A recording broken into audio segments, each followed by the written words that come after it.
one of the headlines I saw this week involved this idea that Texas has just approved some sort of Bible curriculum in the public schools. And I actually made a video about this several months ago, but I don't know how many of you have seen it. So I'm going to kind of recap what this is all about and what actually happened this week that made this go in the news again. So let me give you some background here for this story.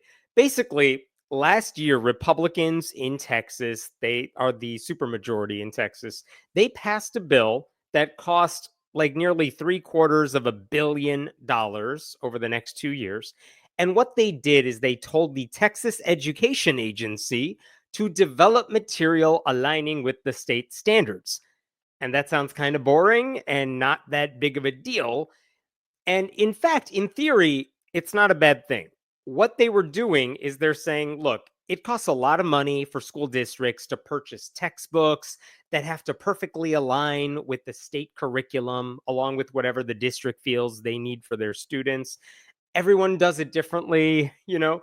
And so what the state's doing is saying, why don't we just make our own textbooks and our own curriculum, and we'll sell that for a discount to districts across the state. And that way, this is like your public option of sorts. It's the bare minimum. It is, public schools don't have to use it, but if they do, it'll be cheaper than the alternatives. And also, Texas added, we will give you at least $40 per student if you take us up on this offer.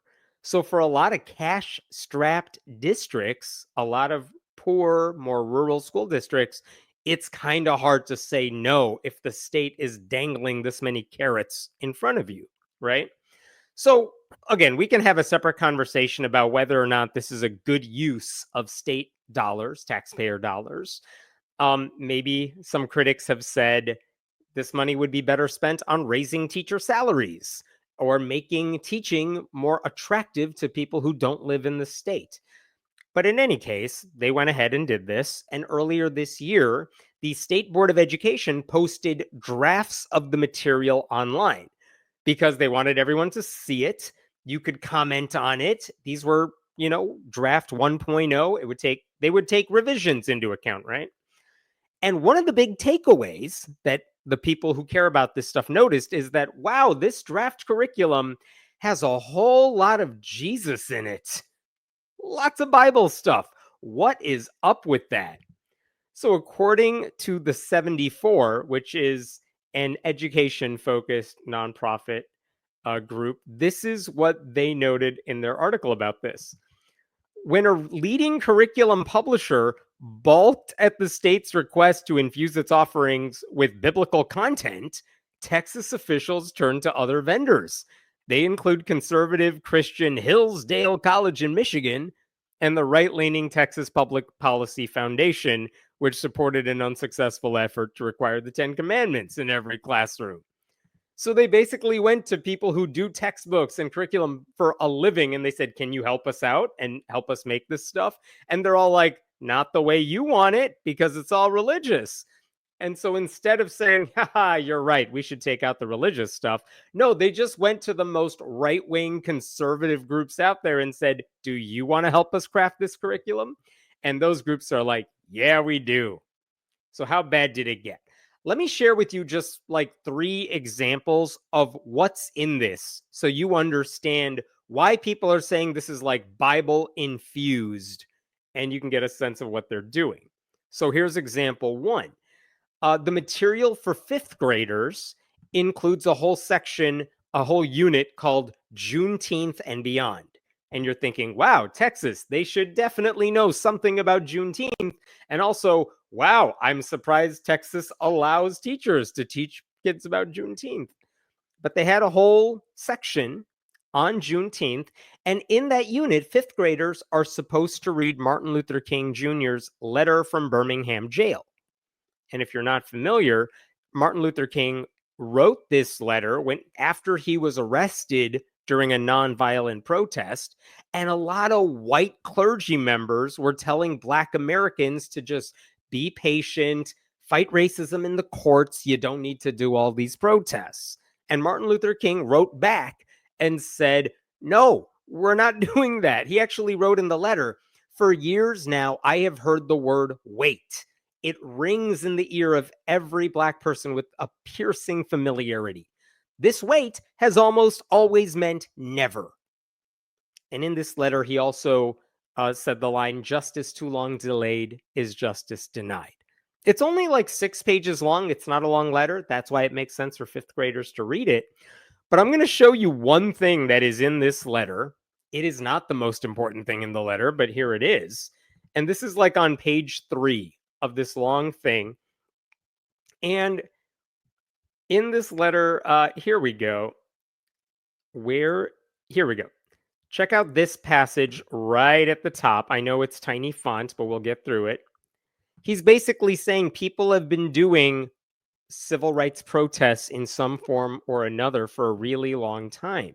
And he writes, of course, there is nothing new about this kind of civil disobedience. It was seen sublimely. Sorry, make sure you could see this at the top. It was seen sublimely in the refusal of these 3 dudes with names in the Bible to obey the laws of Nebuchadnezzar because a higher moral law was involved. It was practiced superbly by the early Christians who were willing to face hungry lions and the excruciating pain of chopping blocks before submitting to certain unjust laws of the Roman Empire. To a degree, academic freedom is a reality today because Socrates practiced civil disobedience. So if you're reading that, the basic story here in the Bible is that in the book of Daniel, those 3 dudes whose names I'm not going to try to pronounce were thrown into a furnace because they were not bowing down to a false idol, an image of the king of Babylon, Nebuchadnezzar.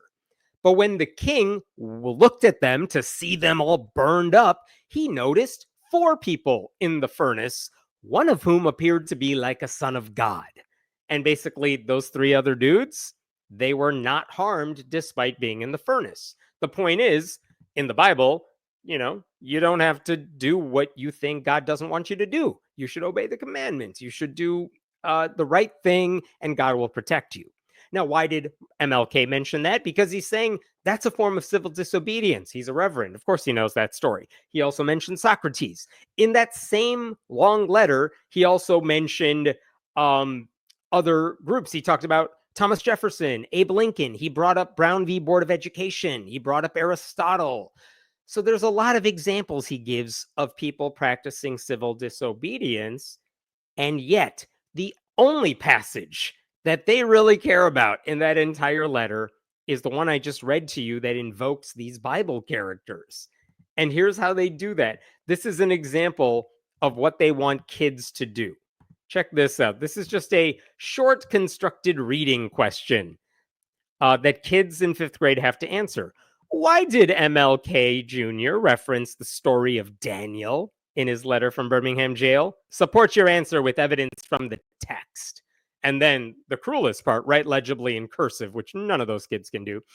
But again, of all the things you could have asked the kids about when it comes to letter from Birmingham jail, why is the Bible reference the thing that the curriculum writers think is the most important bit? Why is that the takeaway? Like, understanding the Bible might help you make sense of what King is saying in one sentence, but it's really not necessary. You can figure out the context from the clues, right?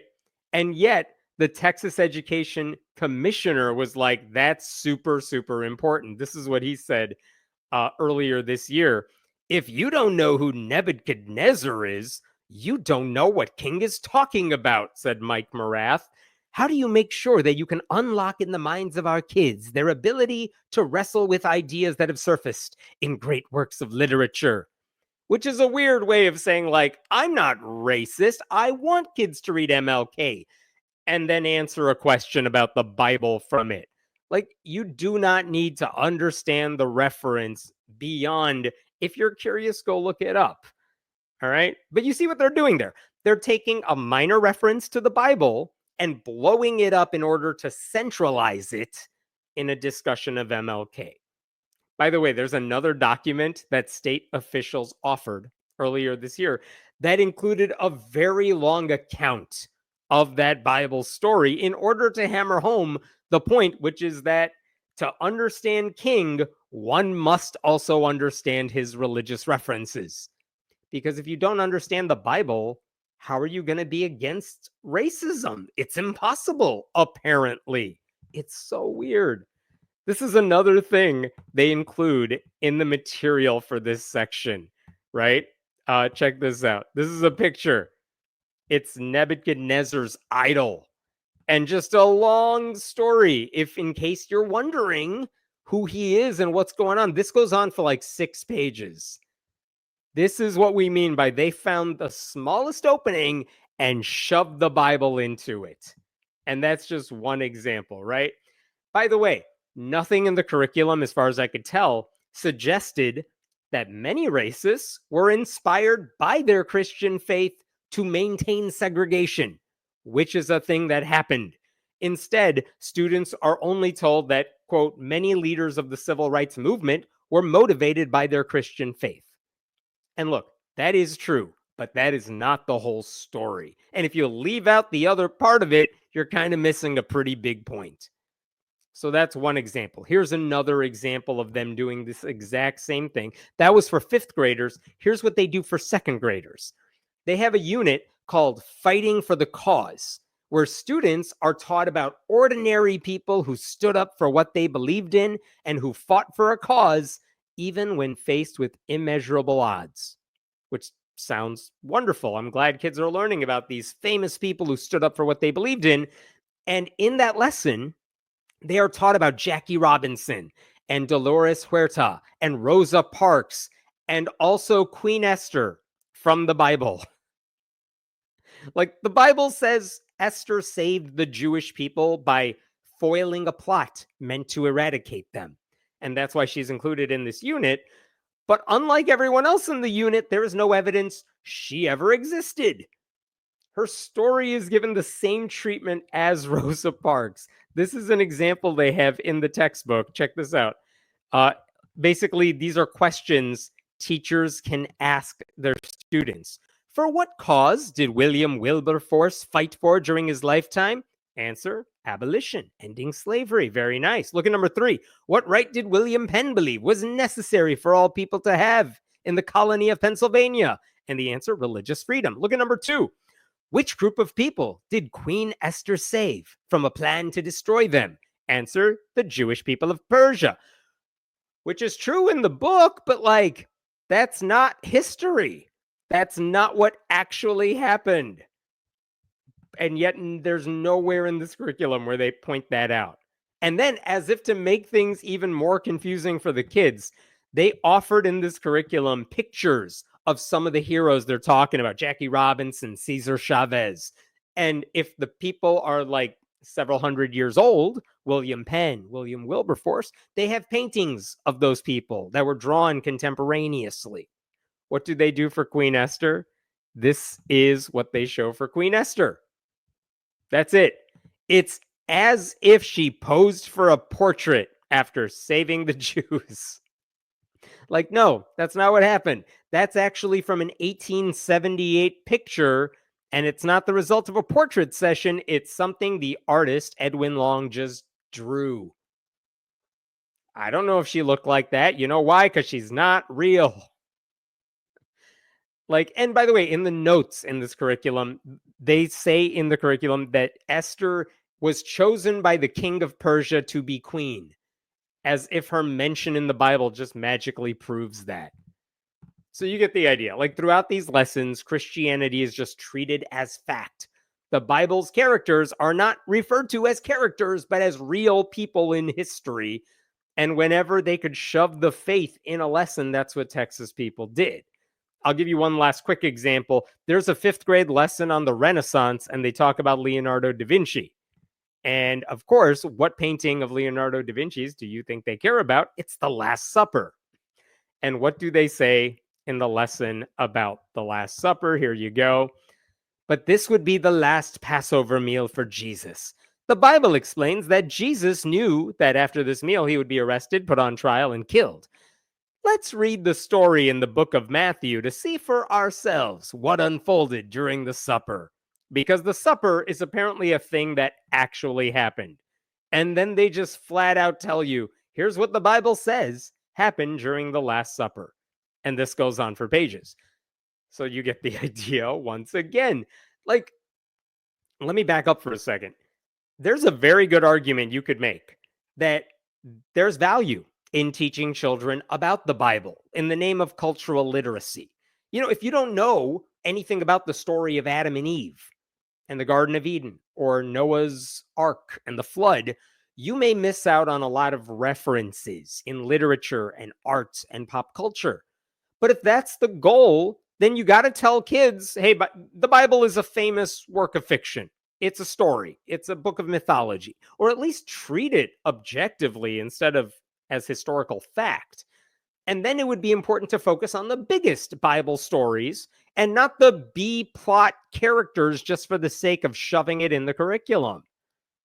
And that's kind of what people are worried about in Texas, that they are just shoving Sunday school lessons into classes meant for children. All right. The 74 also noted that they spoke with like a legit company. This is what I mentioned earlier. This is more specific. State officials asked the publishers Amplify to provide a lesson on the story of Esther and suggested a unit on Exodus. While it had previously tweaked its curriculum for other states, Amplify had never been asked to add biblical material, and when it suggested inserting content from other world religions, the state said no. There was not much appetite for a variety of wisdom texts. There was much more of an appetite for the tie to traditional Christian texts. Yeah, that's why real publishers did not want to participate in this.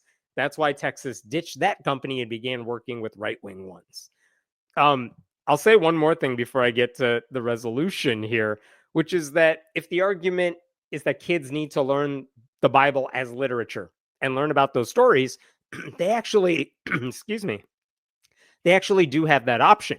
In Texas, a lot of schools offer as an elective course, Bible in literature, where in theory, the Bible is taught objectively and you learn about some of these stories. But this was an interesting fact that I learned a few months ago. A 2007 state law allows school districts to offer high school electives on the Bible. Demand has been extremely low, however. According to the Texas Education Agency, just over 1,200 of the state's 1.7 million high school students took the course this year. So, like, none of these kids are interested in learning about the Bible in public school.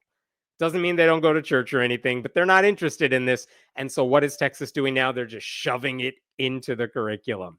So I say all that to catch you up to speed and to say, okay, what are they doing now? Well, this week, the draft of that curriculum was finalized and it was ready for a vote. And you may have seen this in the news this week. Texas Education Board to vote on controversial Bible-infused curriculum.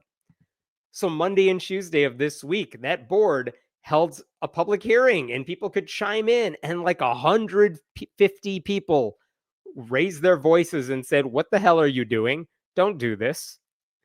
The new curriculum is known as the Bluebonnet Learning curriculum. And it's never a good sign when the company that arranged that whole curriculum was founded by Mike Huckabee. That's scary.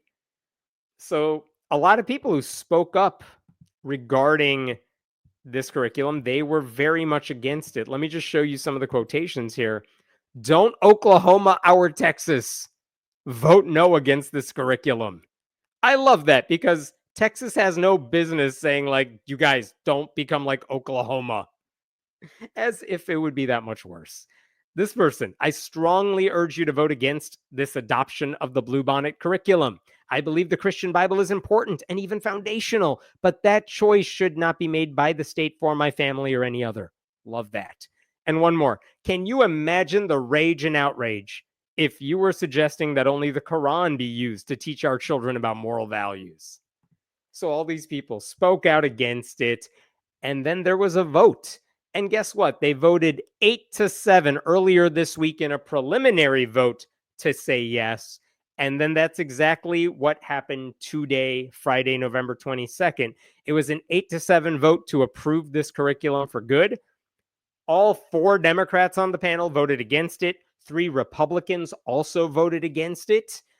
And again, I want to reiterate, school districts will not be forced to use this, but for a lot of low income, very poor school districts, it's going to be hard to say no to this because the benefits are kind of overwhelming. Okay.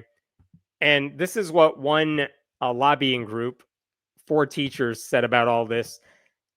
Texas AFT believes that not only do these materials violate the separation of church and state and the academic freedom of our classroom, but also the sanctity of the teaching profession. These prescriptive materials cannot meet all learners in all contexts, and teachers must be empowered to adapt to the needs of their students. So, like, the union doesn't want this, right?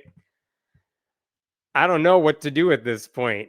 Like, this is the same state that has already given schools the option to replace trained counselors with untrained Christian chaplains. They have tried to get the 10 Commandments in every classroom, but nothing's ever enough for the conservative Christians who just want to force their faith on kids. And this is the latest chapter in what Texas is doing. All I can hope is that a lot of school districts say this curriculum is crap. We're not using it. We will spend the money because our students are worth it, even if Texas Republicans don't think so. All right, I'm going to pause there with this story and take some questions if you have them. They say it's optional, but if they use the curriculum, they get more money. How is that not coercive or even bribery? It is. Like, that's exactly what it is. They will get money per kid if they use it. So the bigger your district is, the more benefit there is to using the Bible curriculum, even though the experts who make these sorts of curricular decisions are like, this is not the textbook we would write. So again, Texas, they're not interested in educating the kids. They just want to indoctrinate. Wouldn't any public school using material so influenced by any religious perspective run into issues with the First Amendment? Not like the people in charge of upholding these protections will do anything. Well, this is where it gets tricky because everything I just showed you, consider the Martin Luther King bit. Their argument is, we're not telling you have to believe this stuff. We're just saying if you want to understand what Martin Luther King was saying, well, you have to understand the Bible reference. So we're providing you the context you need. They're making the argument saying that we're doing this objectively. We're not telling you have to believe this. We're not saying you have to believe in God. That's their argument.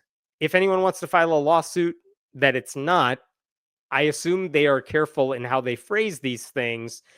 But the gist of it is they think that Christian references in anything are very important, but references to any other religion, any other philosophy, those are not nearly as important. So I don't know that they're going to hit a First Amendment challenge with this. The challenge is that this is not what kids need. It's not good education. And unfortunately, I don't think they care about that among Texas conservatives. You can absolutely teach about the Bible as literature, as an important part of the foundation of modern literature and the English language. You can't teach it as, and all this shit really happened. That's right. Nothing is stopping teachers from talking about the Bible whenever they feel it's appropriate. I'll give you an example. When I took my public school English class back in high school, I believe at one point we read an excerpt from Ecclesiastes. It was one of several poems we were deciphering, analyzing, things like that. It was fine. It was done objectively. No one had any issue with it, as far as I remember.